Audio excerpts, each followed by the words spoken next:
புஷ்பவனம்ன்ற ஒரு கிராமத்துல நந்தன் ஒரு விவசாயி வாழ்ந்துட்டு வந்தாரு. அவர்கிட்ட நிறைய மாடுகள் இருந்துச்சு. அதுல கோமுன்னு ஒரு பசு இருந்துச்சு. அது ரொம்ப நல்ல எண்ணம் கொண்ட பசு.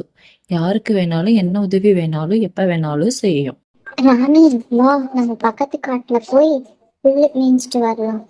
சரி கோமுக்கா, வாங்க போலாம். பசுக்கள் ரெண்டு பேரும் அந்த காட்டுல போய் புல் மேயலான்னு போனாங்க. புட்களை மேய்ஞ்சிக்கிட்டே கோமு பசு காட்டுக்குள்ள போயிடுச்சு. ஐயோ, நம்ம ரொம்ப தூரம் உள்ள வந்துட்டோம் போலியே. எப்படி போறது? ஐயோ, சிங்கம் கத்துற மாதிரி சவுண்ட் கேக்குதே. வா வா வா, என்னோட பசிக்கு ஏத்த உணவு எனக்கு கிடைச்சிருச்சு. இன்னைக்கு நான் உன்னை சாப்பிடாம விட மாட்டேன். சிங்கமே, என்னை விட்டுடு. என் குழந்தை வீட்டுல எனக்காக காத்திருக்கு. என்னை விட்டுடு, என்னை எதுவும் செஞ்சிடாத. உன் குழந்தைக்காக என் பசியை என்னால எடுக்க முடியும். நான் உன்னை கொண்டு சாப்பிடாம விட மாட்டேன். அப்படியா? நீ என்ன வேணா சாப்பிட்டுக்கோ.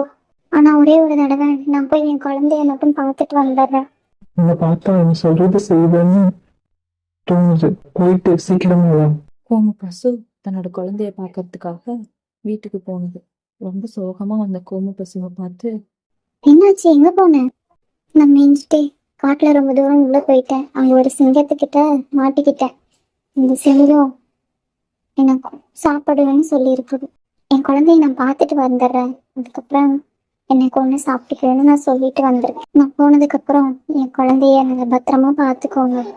நான் போனதுக்கு அப்புறம் நீ ரொம்ப தைரியமா இருக்கணும். எதுக்கும் யாருக்கும் பயப்படக்கூடாது. உன்னால முடிஞ்ச உதவியே நீ மற்றவங்களுக்கு செய்யணும்.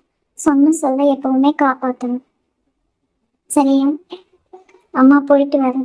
இப்படின்னு சொல்லிட்டு சிங்கத்துக்கிட்ட சொன்ன தன்னோட வார்த்தையை காப்பாத்துறதுக்காக கோமு பசு திரும்ப சிங்கத்துக்கிட்ட போனுச்சு. இந்த பஸ்ஸுல நம்ம நம்பி அனுப்பணும். ஆனா இன்னும் காணுமே, வருமானு தெரியலையே. ம் பஸ் வர மாதிரி தெரியுதே. வந்துட்டியா? சொன்ன சொல்ல காப்பாத்திட்டு. சிங்கமே, நீ என்ன கொண்டு தின்னுக்கோ. என் குழந்தைய நான் பார்த்துட்டு வந்துட்டேன். பசுவே, எனக்கு உன்னை சாப்பிடணுன்ற மனசே வரல. இப்போ உன்னை சாப்பிடணும்னே எனக்கு தோண மாட்டேங்குது.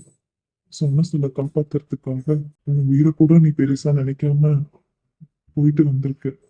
இதனால உன்னை எனக்கு கொல்லணும்னு தோணல. நீ போய் உன் குழந்தை கூட சந்தோஷமா இரு. அப்படின்னு சொல்லி சிங்கம் பசுவை அனுப்பிடுச்சு. ரொம்ப சந்தோஷமா போன பசு தன்னோட குழந்தையோட சந்தோஷமா வாழ்ந்துச்சு. ஒருத்தவங்க சொன்ன சொல்ல காப்பாத்துறதுக்காக பசு தன்னோட உயிரையுமே பெருசா நினைக்கிறாங்க. சொன்ன சொல்ல எந்த நிலைமையிலையுமே நம்ம காப்பாற்றணும்.